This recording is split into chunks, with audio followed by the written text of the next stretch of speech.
कल हमने अकाउंट्स की बात की थी। Personal, real and nominal account. तो ये जो टाइप्स हैं अकाउंट्स की, according to the double entry system of the book keeping there are three types of accounts that help you to maintain an error free record of your journal entry. कि journal की entry हम करते हैं तो किसको debit करना है, किसको क्रेडिट करना है, ये सब चीज़ देखनी होती है। तो वो एंट्री सही हो, इसलिए हमें इन तीनों अकाउंट का पता होना चाहिए। Each account type has a rule, उसका एक रूल है टू आइडेंटिफाई इट्स डेबिट और क्रेडिट एस्पेक्ट, कि जो भी उसका डेबिट या क्रेडिट जो भी एस्पेक्ट होगा उसके लिए एक रूल है, called as the golden rule of the accounting, जो अकाउंटिंग का गोल्डन रूल कहलाता है। तो क्या है उसकी पहचान? तो पहले देखते हैं कि तीन अकाउंट हैं कौन से, पर्सनल, रियल और नॉमिनल। तो ये जो तीन टाइप हैं, इनको हम देखते हैं एक फिगर के थ्रू समझने की कोशिश करते हैं। हो सकता है थोड़ी सी क्लियरेंस बढ़े कि पर्सनल और इम्पर्सनल, यानी कि व्यक्ति से संबंधित, और दूसरा इसका अपोजिट हो गया। तो पर्सनल जितने भी अकाउंट हैं उसके अलावा इम्पर्सनल में दो पार्ट और हो जाते हैं। एक होता है जो आपकी एसेट हैं, जितनी भी आपकी एसेट होंगी वो रियल है, और एक होता है नॉमिनल, यानी कि व्यक्ति को छोड़कर दो तरह के अकाउंट और हो गए, रियल एंड नॉमिनल। तो पर्सनल अकाउंट जो हैं वो कौन कौन से हैं, चलिए देखते हैं। नेचुरल, जैसे कि नेचुरल होंगे इनको अभी आगे डिस्कस करेंगे। आर्टिफिशियल, जैसे किसी बैंक वगैरह को हमने, वो आर्टिफिशियल है, उसका पर्सनल जो माने। नेचुरल जो व्यक्ति का नाम है, सीमा है, राहुल है। तो इस प्रकार नेचुरल, आर्टिफिशियल, ये आपके पेपर में नहीं आते लेकिन थोड़ा सा इंट्रोडक्शन टाइप कह सकते हैं। रिप्रेजेंटेटिव पर्सनल अकाउंट भी होते हैं, जैसे सैलरी ड्यू है या तो पहले की है, आउटस्टैंडिंग या प्रीपेड पहले पे कर दिया है, तो रिप्रेजेंटेटिव पर्सनल अकाउंट भी होते हैं।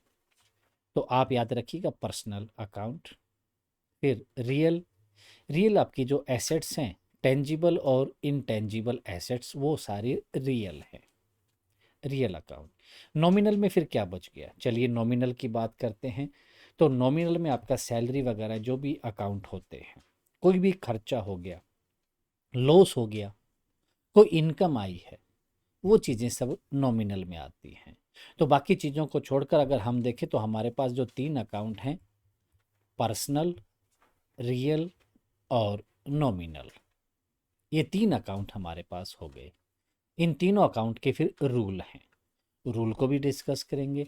अब थोड़ा सा एक बार देखते हैं कि पर्सनल अकाउंट कौन कौन से हैं, रियल अकाउंट कौन कौन से हैं और नॉमिनल कौन से हैं। थोड़ी सी इससे क्लियरेंस बढ़ेगी। किसी का नाम हो उसका अकाउंट, यानी कि व्यक्ति का अकाउंट, सोनू, सीमा, एबीसी ट्रेडर्स अकाउंट, इसमें आर्टिफिशियल, नेचुरल सब शामिल करके इकट्ठे हैं। तो एबीसी ट्रेडर्स अकाउंट ये आपका पर्सनल अकाउंट होगा। नेचुरल नहीं, artificial, X Y Z limited, institute account, bank account, school account, debtors account, creditors account, capital account, drawing account, outstanding, जो कि रिप्रेजेंटेटिव वाला मैंने बताया था कि आउटस्टैंडिंग जो पहले का अभी भी पेंडिंग है, खर्चा हो चुका है, हमने पे नहीं किया है तो हमें ड्यू है। सैलरी किसी की पिछले महीने की अभी भी बाकी है, वो आउटस्टैंडिंग है। तो ये सारे पर्सनल अकाउंट हैं। तो इसके बाद रियल की बात करते हैं। रियल में कैश आपका रियल है, जो भी आपकी एसेट है रियल है। Furniture account, building account, machinery account, computer account, vehicle account, goodwill account, patent account, trademark account, tangible और इनटेंजिबल सभी को मिलाकर जो आपका रियल बनता है, computer software account, stock account, वो सारे रियल अकाउंट। ठीक है, पर्सनल का भी पता चल गया।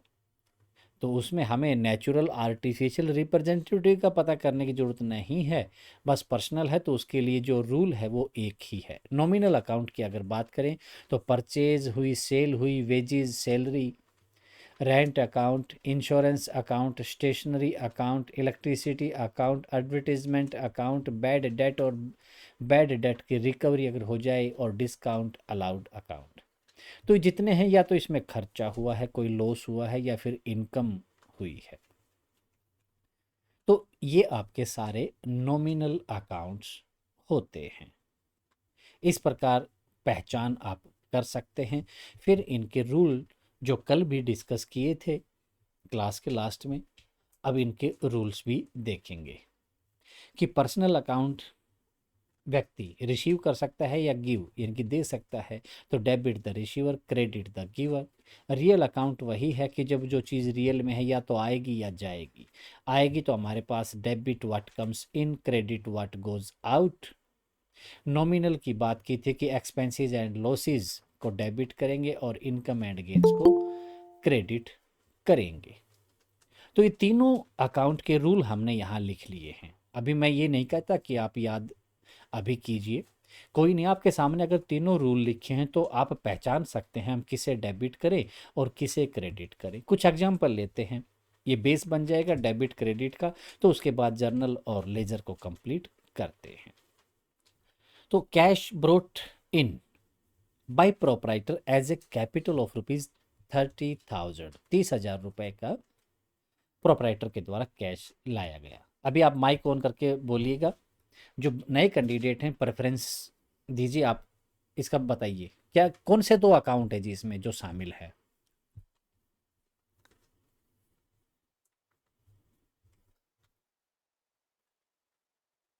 चलिए मैं ही स्टार्ट करता हूँ, आप लोग फिर अगर इंटरेस्टेड नहीं हैं तो। एक तो कैश अकाउंट इन्वॉल्व हो गया, एक यहाँ पर कैपिटल जो आई है।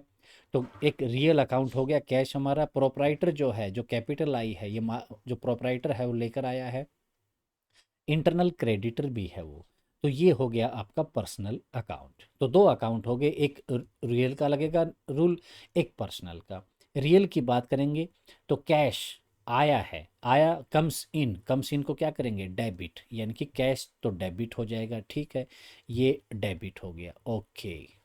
पर्सनल अकाउंट ऑनर है, उसने दिया है। और पर्सनल की बात करेंगे तो रिसीवर या गिवर, ओके, यहाँ पर गिवर है, गिवर मीन्स क्रेडिट करेंगे, तो इसको क्रेडिट करेंगे। तो एक डेबिट और दूसरा क्रेडिट, सही बात है, एक डेबिट होना था एक क्रेडिट होना था, और उनकी अमाउंट भी बराबर होगी कि यहाँ पर 30,000 डेबिट होगा, ये 30,000 क्रेडिट हो जाएगा। लेकिन हम इसको लिखेंगे कैसे? तो लिखने का जो जर्नल एंट्री हम पास करते हैं, कैश अकाउंट जो भी डेबिट होगा हम सबसे पहले उसको लिखते हैं, और थोड़ा सा स्पेस देकर फिर डेबिट आता है। या तो ऐसे कॉलम आप कह सकते हैं डेबिट का और क्रेडिट का कॉलम रहेगा।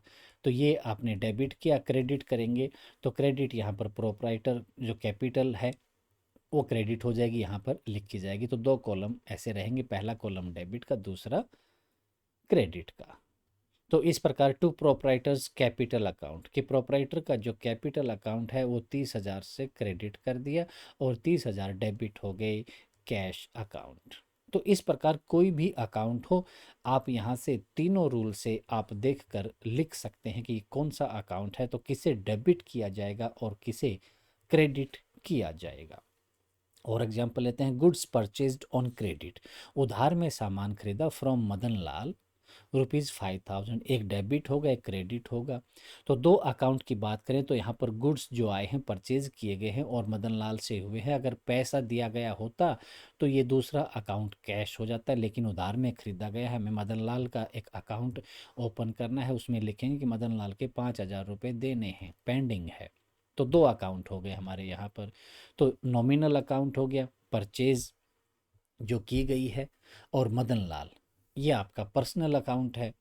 तो नॉमिनल अकाउंट ये कहता है कि एक्सपेंसेस एंड लॉसेस को डेबिट करेंगे। तो परचेज जो भी करेंगे तो खर्चा होता है, तो परचेज का अकाउंट वो हमारा डेबिट होगा। दूसरे शब्दों में आप या लिख कर भी रख सकते हैं, याद रखिएगा कि परचेज अकाउंट हमेशा डेबिट होता है, ठीक है।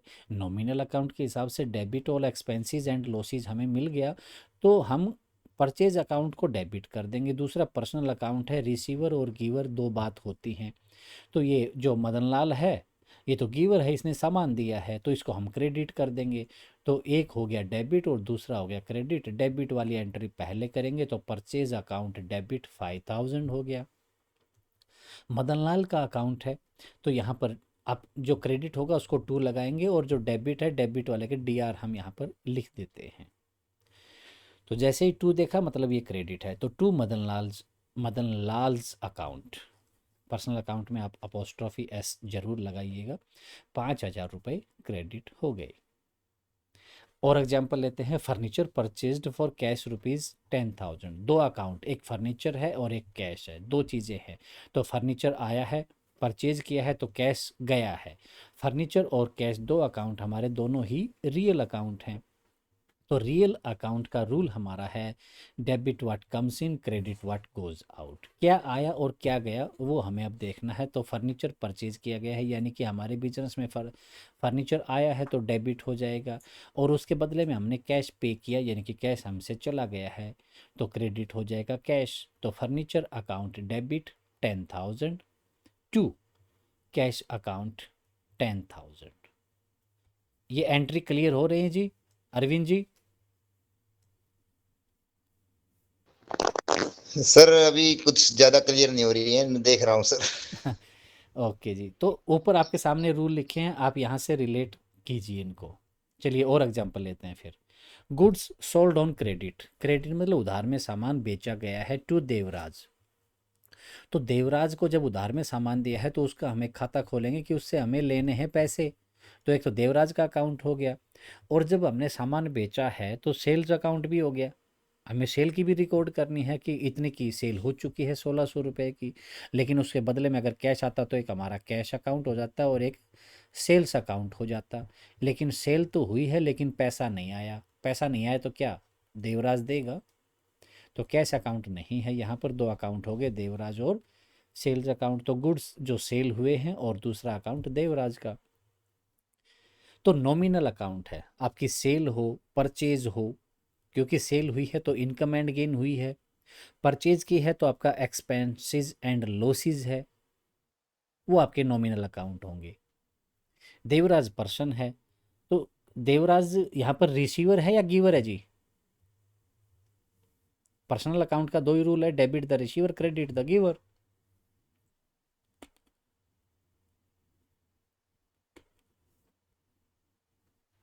देवराज ने कुछ लिया है या दिया है? चलिए फिर लिया है सर। दिए सर। फिर देखिए जी, goods sold on credit to Devraj ₹600, इसने लिया है। देवराज को सामान बेचा गया है तो देवराज सामान लेकर गया है तो रिसीवर है, debit the receiver. Personal account से हमें पता चल गया। तो डेबिट करेंगे डेबिट द रिसीवर, तो पहले डेबिट वाली एंट्री आएगी तो देवराज अकाउंट डेबिट 1600, और जो सेल हुई है ये आपका क्रेडिट हो जाएगा। नॉमिनल अकाउंट कहता है कि सेल से हमें इनकम हुई है, इनकम एंड गेन्स आपका क्रेडिट अकाउंट है। तो टू सेल्स अकाउंट 1600, सेल हुई है उससे इनकम आई है। परचेज अकाउंट हमेशा डेबिट अकाउंट रहेगा, सेल्स अकाउंट हमेशा क्रेडिट अकाउंट होगा। आप याद रख सकते हैं, ऐसे कोई बड़ा नहीं है, क्योंकि उसका रीज़न यही है कि सेल अगर होती है तो उससे आपकी इनकम होती है तो credit, all income and gains. Purchase खर्चा होता है, हमेशा परचेज करने जाएंगे खर्चा ही होगा तो हमेशा डेबिट रहेगा। और एग्जांपल लेते हैं, गुड्स परचेज्ड फॉर कैश। एक तो कैश में खरीदा है, कैश आ गया, ठीक है, और गुड्स परचेज हुई हैं तो परचेज अकाउंट भी हो गया कि कुछ परचेजिंग हुई है यानी कि हमने खर्चा किया है और कैश में हुआ है। तो गुड्स परचेज और कैश हमारे दो अकाउंट हो गए। तो परचेज जो करते हैं तो हमारा खर्चा है परचेज अकाउंट, तो नॉमिनल अकाउंट है, खर्चा हो गया तो खर्चा एक्सपेंसेस एंड लॉसेस तो डेबिट है, ठीक है, एक डेबिट पता चल गया। दूसरा कैश अकाउंट है, कैश तो हमने जब परचेज किया है कैश में तो कैश तो देना पड़ा, तो कैश अकाउंट हमारा रियल अकाउंट है, और रियल का अकाउंट जब गोज आउट है, देना पड़ा तो पैसा बाहर गया तो क्रेडिट हो जाएगा। तो रियल अकाउंट यहाँ पर क्रेडिट होगा। तो जब एंट्री करेंगे तो purchase account debit to cash account, purchase account debit 4500 to cash account 4500। अभी थोड़ी सी क्लियरेंस हो रही है जी? जो नए कैंडिडेट हैं प्लीज़ बताइए। एक दो एग्जांपल और करवाने हैं या थोड़ी आगे बढ़? थोड़ी थोड़ी हो रही है सर। चलिए एक दो एग्जांपल और करवाते हैं थोड़ा सा और। Goods sold for cash 2100। सामान बेच दिया मतलब सेल हुई है, तो एक तो सेल्स अकाउंट हो जाएगा कि सामान बिका है, उसका तो रिकॉर्ड रखेंगे। और नगदी में बिका है यानी कि पैसा आया है, कैश। दो अकाउंट हो गए, तो सेल्स अकाउंट और कैश अकाउंट। तो सेल हुई है तो क्या हमारा कुछ खर्चा हुआ है या कुछ आया है? क्या हुआ है जी? इनकम एंड गेन है। इनकम है तो हमारी क्रेडिट हो जाएगी, ठीक है। कैश सेल किया है हमने तो कैश आएगा। 2100 रुपये आए हैं तो कैश अकाउंट हमारा रियल अकाउंट है। रियल अकाउंट में देखा जो चीज़ आएगी कम्स इन, यानी कि डेबिट, तो ये डेबिट हो जाएगा। तो सर जी ये जो कैश हमारे पास आएगा कुछ भी सामान बेचने से, जी वो तो क्रेडिट होना चाहिए ना सर। हमारे पास तो आएगा, वो हमारे पास आके जुड़ेगा, वो डेबिट क्यों होता है सर वो कैश? डेबिट वर्ड, अच्छा आप अकाउंट को अपने जो बैंक अकाउंट है आप उसको लेकर चल रहे होंगे। जी जी, मैं उसमें कंफ्यूज हूँ कि जो ओके चीज ओके आ रही ओके है वो ओके, भी। चलिए उसी की बात करते हैं। बैंक अकाउंट जो है वो आपके नाम से है, ठीक है जी, सही बात यस है। सर। और ठीक है ये आपका बैंक है और पैसा आपका रियल है। पैसे की बात करते हैं, आपका रियल अकाउंट है। सर। इस बैंक से आपने पैसे निकाले, क्या मैसेज आता है आपको? पैसे अगर निकाले तो डेबिट का मैसेज आता है सर। तो पैसा जब पैसा निकालते हैं तो पैसा आपके पास आता है। Yes sir. रूल क्या लिखा है जी ऊपर रियल का? लेकिन पैसा तो अगर मेरी सैलरी आती है सर, वो भी मेरे पास आ रहा है, वो नहीं नहीं क्रेडिट का नहीं, मैसेज आता है। वो बात करेंगे। पहले ये देखिए, आपने बैंक से पैसा, आपका ही तो बैंक अकाउंट की बात करें ना, आपके बैंक से पैसा आपके पास आया, आपने निकाला, जी सर। तो डेबिट का मैसेज आता है आपको। बिल्कुल सर। तो डेबिट व्हाट कम्स इन, आपके पास आया है, डेबिट हो गया, ओके। अभी आपने कुछ यस। पैसा आपने जमा कर दिया बैंक के खाते में, तो बैंक कहता है कि आपसे चला गया ना अभी, क्रेडिट व्हाट गोज आउट, आपके यस हिसाब सर। से चला गया, तो क्रेडिट का मैसेज आता है जब आपके खाते में पैसा आता है, ओके। दूसरी बात, आप कौन से डिपार्टमेंट में है जी? एजुकेशन में? एजुकेशन डिपार्टमेंट है sir. Yes sir. Education department से सैलरी आई, बैंक को कोई मतलब नहीं है कहाँ से आया पैसा, वो तो ये मानेगा कि पैसा आपसे आया क्योंकि आपने मेहनत की है, पैसा आपका है। Yes sir. मतलब आपके खाते में जो पैसा जाएगा वो आपसे आया है। तो क्या मैसेज आता है जी? आपसे पैसा, क्रेडिट का मैसेज। आपका पैसा आपसे दूर आया और इस बैंक में आ गया। तो आपके लिए जो यस सर। आपके लिए जो मैसेज है वो क्या रहेगा? जो डेब मेरे से जो जा रहा है वो क्रेडिट है। जी, क्रेडिट व्हाट गोज आउट। तो आपसे मतलब आपने पैसा बैंक में डाल दिया, आप ऐसे याद रख सकते हैं। आपने अपनी पॉकेट से पैसा निकाला, बैंक में डाला, क्रेडिट का मैसेज आता है, तो क्रेडिट व्हाट गोज आउट। ये याद ठीक है रहेगा सर। इस प्रकार से। Yes sir. ओके जी, थोड़ा सा याद रखने का ये तरीका ठीक है कि हम ऐसे याद रख सकते हैं इसको। बाकी जो बैंक में पैसा है, बैंक के पास जब तक आपका पैसा रखा है, बैंक की लाइबिलिटी है कि वो आपको पे करेगा, ठीक है जी, ओके। Yes sir. ठीक। तो गुड्स सोल्ड फॉर कैश, सामान बेचा गया कैश में, अकाउंट आ गए, दो सेल्स आ गया, तो सेल्स इनकम हुई है, सेल करने से इनकम होगी, परचेज करेंगे एक्सपेंडिचर होगा, तो वो डेबिट हो जाएगा, सेल हमारा क्रेडिट हो गया। कैश आया, रियल अकाउंट है, कम्स इन, डेबिट। तो रियल अकाउंट इसकी एंट्री करेंगे, रियल अकाउंट हमारा डेबिट, यहाँ पर कैश होगा, कैश अकाउंट डेबिट और सेल्स अकाउंट हमेशा क्रेडिट होता है। जहाँ पर भी सेल आई है आप क्रेडिट करेंगे। अगर कैश में हुई है तो कैश अकाउंट डेबिट हो जाएगा। अगर उधार में जो सेल की है तो जिसको सेल की है, मदन लाल हो, सोन लाल हो, वो डेबिट हो जाएगा। और जब किसी को सामान बेचा गया है तो वो तो रिसीवर है, रिसीवर हमेशा डेबिट होगा। डेटर जो कर्जवान है, डेटर है वो। Okay. Rent paid for shop to landlord, कि रेंट पे किया गया शॉप का किसे, लैंडलॉर्ड को। तो इसमें क्या चीज़ इन्वॉल्व हुई है जी, पैसा ही दिया है ना, रेंट कोई ऐसी चीज़ तो है नहीं उठाकर पकड़ा दी। तो यहाँ पर एक तो रेंट और एक कैश। रेंट मतलब हम खर्चा कर रहे हैं, पेमेंट करनी पड़ी क्योंकि हमने कोई बिल्डिंग यूज की है रहने के लिए या कॉमर्शियल पर्पज के लिए, तो रेंट पे किया है, यानी कि हमारा एक्सपेंस है, खर्चा है। और कैश हमसे चला भी गया है, तो ये तो हो गया रियल अकाउंट। और रेंट हमारा नॉमिनल अकाउंट, एक्सपेंस हुआ है।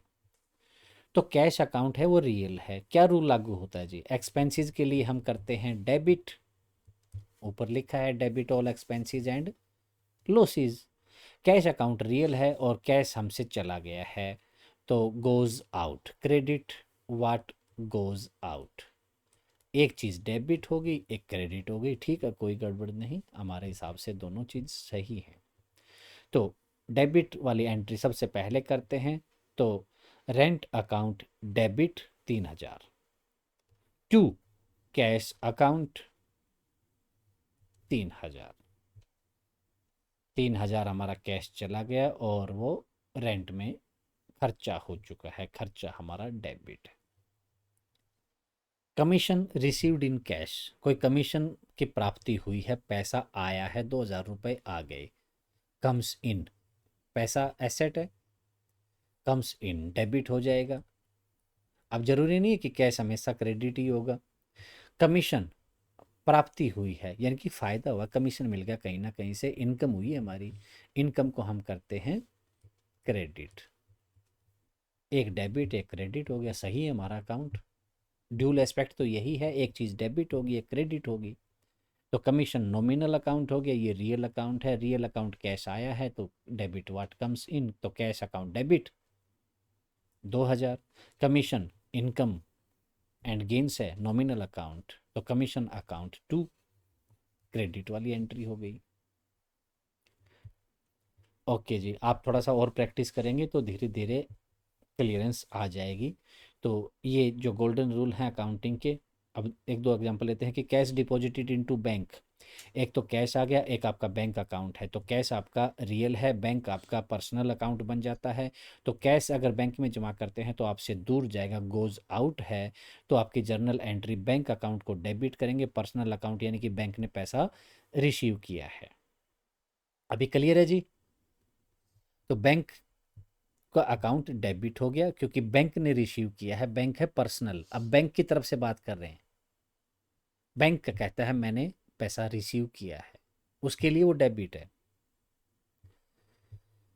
अब 5,000 रुपये डेबिट हो गए, लेकिन कैश तो गया है, तो क्रेडिट हो जाएगा क्योंकि real account what goes out, credit what goes out. Cash withdrawal from bank, bank से पैसा फॉर ऑफिस यूज 2,000।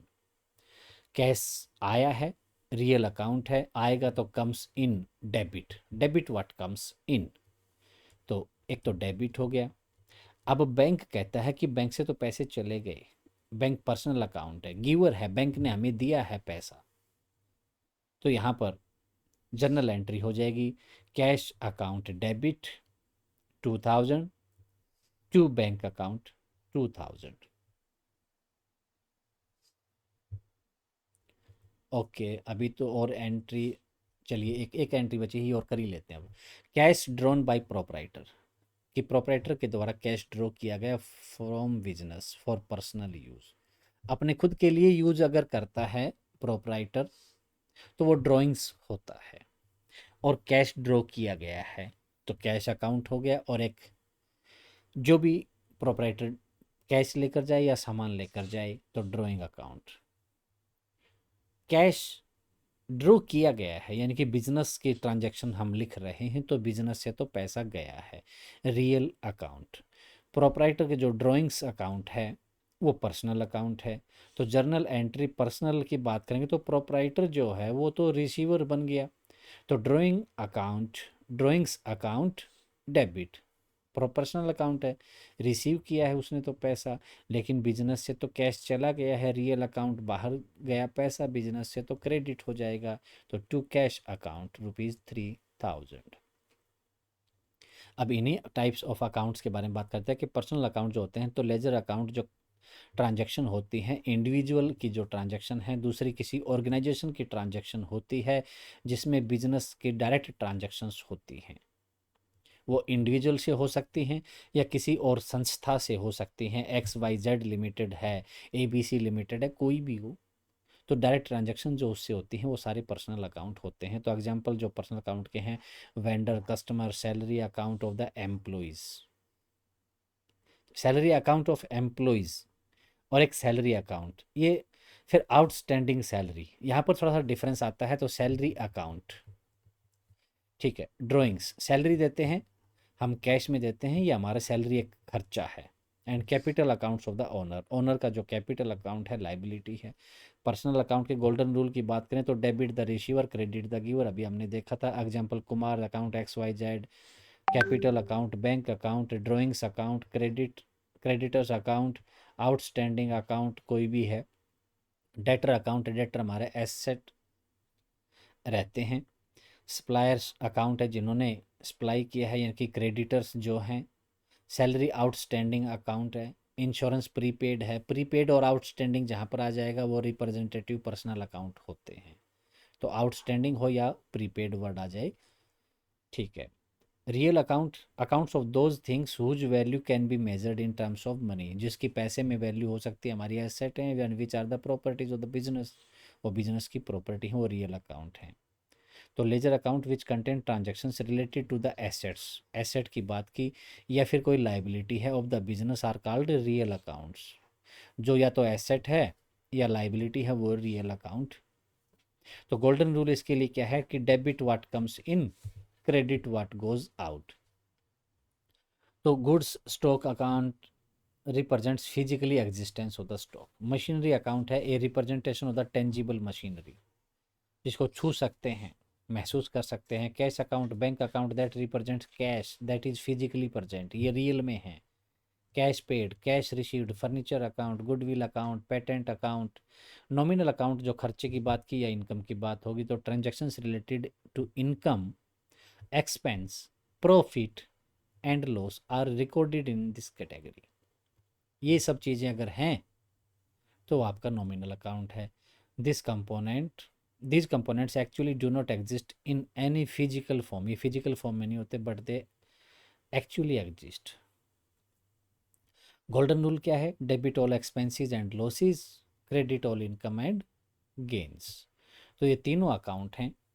तो नॉमिनल में इंटरेस्ट रिसीव्ड, पैसा प्राप्त हुआ, फ़ायदा हुआ। सैलरी अकाउंट पे किया जाएगा। Account for profit on sale of asset, asset के सेल होने पर प्रॉफिट हुआ यानी कि इनकम हुई है। Account for loss on the sale, loss हो गया। तो ये सारे नॉमिनल अकाउंट्स हैं। तो important note, when any word as a prefix और as a suffix is added to a nominal account, जैसे सैलरी अकाउंट है, नॉमिनल अकाउंट है, अगर उसके पहले या बाद में कुछ लिख दिया जाए, आउटस्टैंडिंग, प्रीपेड, कुछ एडिशनल चीज़ आ जाए, तो it becomes a personal account. Example दिया है कि रेंट अकाउंट है, खर्चा है, ये नॉमिनल अकाउंट है हमारा। अगर आउटस्टैंडिंग वर्ड या प्रीपेड अगर वर्ड जोड़ दिया साथ में तो ये आपका पर्सनल रिप्रेजेंटेटिव अकाउंट बन जाता है। सैलरी अकाउंट है, खर्चा है, सैलरी देंगे।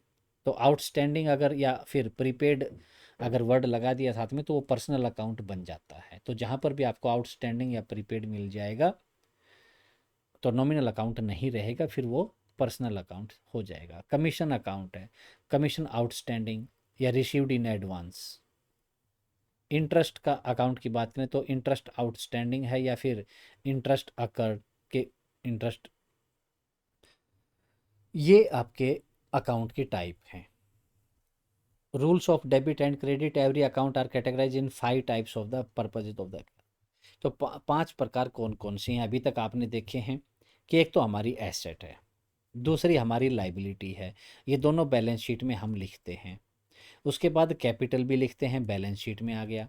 ये सब चीज़ें एक्सपेंसेस एंड लॉसेज और रेवेन्यू जो इनकम वाली बात है, ये आपके प्रॉफिट एंड लॉस अकाउंट में आता है कि खर्चे कितने हुए, आप पैसा कितना आया है, खर्चे माइनस कर देंगे, बचा हुआ हमारा प्रॉफिट होता है। तो ये 3 चीज़ तो आपकी आती हैं बैलेंस शीट में, ये प्रॉफिट एंड लॉस में। और ये एक्सपेंसेस एंड लॉसेज जो रेवेन्यू आए, इनकम वाली बात है, ये आपके होते हैं नॉमिनल अकाउंट। तो नॉमिनल अकाउंट हैं, ये परमानेंट अकाउंट नहीं होते, टेम्परेरी होते हैं, और ये बैलेंस शीट में नहीं आते कभी भी। जैसे आगे बैलेंस शीट करेंगे तब और सब चीज़ें थोड़ा सा गहराई में पता चलेगा। तो जो भी डेबिट साइड में है, वो अगर आपका खर्चा नहीं है तो 100% वो एसेट है, क्योंकि एसेट का भी डेबिट बैलेंस ही होता है। तो debit all expenses and losses होता है, अगर वो एक्सपेंस नहीं है तो वो एसेट है, अगर आपका डेबिट साइड में दिया गया है तो। Okay, 2 fundamental rules to be followed while recording the changes in these accounts. Change करने की बात की कि रिकॉर्डिंग चेंजेस इन एसेट, अगर एसेट चेंज हो जाती है, एसेट भी डेबिट है, एक्सपेंसेस एंड लॉसेज है वो भी डेबिट है। अगर इसमें बदलाव आ जाता है, या तो एसेट बढ़ेगी या घटेगी, दो ही चीज़ें होती हैं, या तो खर्चे बढ़ेंगे या खर्चे घटेंगे, तो दो ही चीज़ें होती हैं यहाँ पर। तो increase in asset is to be debited, अगर एसेट इंक्रीज होती है तो उसको डेबिट करते हैं, और अगर एसेट डिक्रीज होती है तो उसे क्रेडिट करते हैं। ऐसे याद रखने की बजाय आप याद रख सकते हैं assistant engineer, asset and expenditure, ये दोनों जब बढ़ेंगे, असिस्टेंट इंजीनियर जब बढ़ेगा तो डेबिट किया जाएगा, क्योंकि एसेट है, एसेट हमारा डेबिट अकाउंट है और ये बढ़ रही है। खर्चा है, डेबिट अकाउंट है, बढ़ेगा तो डेबिट ही होगा। तो असिस्टेंट इंजीनियर जब बढ़ेगा तो डेबिट करेंगे, घटेगा तो क्रेडिट करेंगे। इसके अपोजिट एक और है CGL, कैपिटल गेन लाइबिलिटी। अगर ये बढ़ेगी, इसका अपोजिट हो जाता है जी, ये दो याद रखना।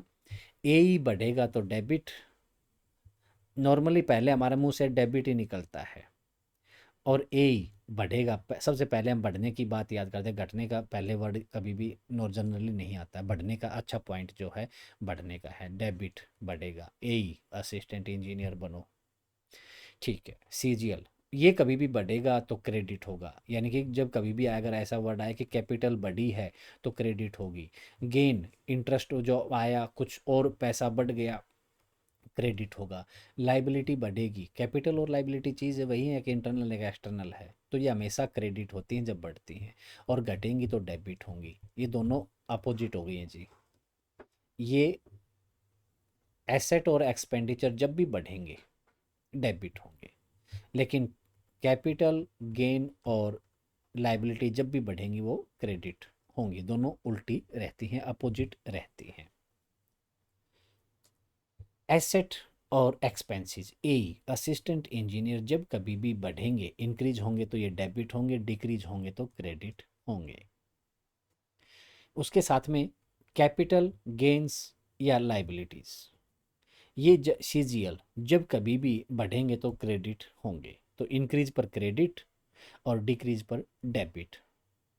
ये आपका रूल है। Personal account, you can think of a personal account as a general ledger that relates to the people associated and companies. It can be divided into 3 सब कैटेगरीज। आर्टिफिशियल, चलिए थोड़ा सा देख लीजिए, आपके उसमें आता तो नहीं है। An artificial personal account represents bodies which are not human being, जो ह्यूमन बींग नहीं है but act as a separate legal entities, जैसे कि आपका गवर्नमेंट बॉडीज़ है, हॉस्पिटल हैं, बैंक हैं, कंपनीज़ हैं, ये सारे पर्सनल हैं, और ये आर्टिफिशियल होते हैं, पर्सनल रहेंगे। फिर नेचुरल आदमियों के नाम आगे जो क्रेडिटर हैं, ड्राइंग्स अकाउंट है, कैपिटल की बात की है।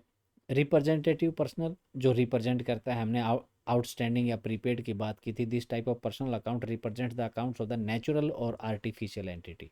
नेचुरल या आर्टिफिशियल होंगे। However the transaction in this type of account इधर बिलोंग टू द प्रीवियस और द कमिंग ईयर, यानी कि आउटस्टैंडिंग है तो पहले की होगी कि अभी पे नहीं हुई है, पिछले साल की हो गई। और अगर प्रीपेड की बात की गई है तो प्रीपेड मतलब आगे का एडवांस कमिंग ईयर का हमने पे कर दिया है। इतना डीप में जाने की और ज़्यादा ज़रूरत नहीं है, आप सीधा याद रख सकते हैं 3 प्रकार के अकाउंट होते हैं, उनके जो गोल्डन रूल्स हैं क्या हैं, एग्जाम्पल कुछ हमने डिस्कस किए हैं।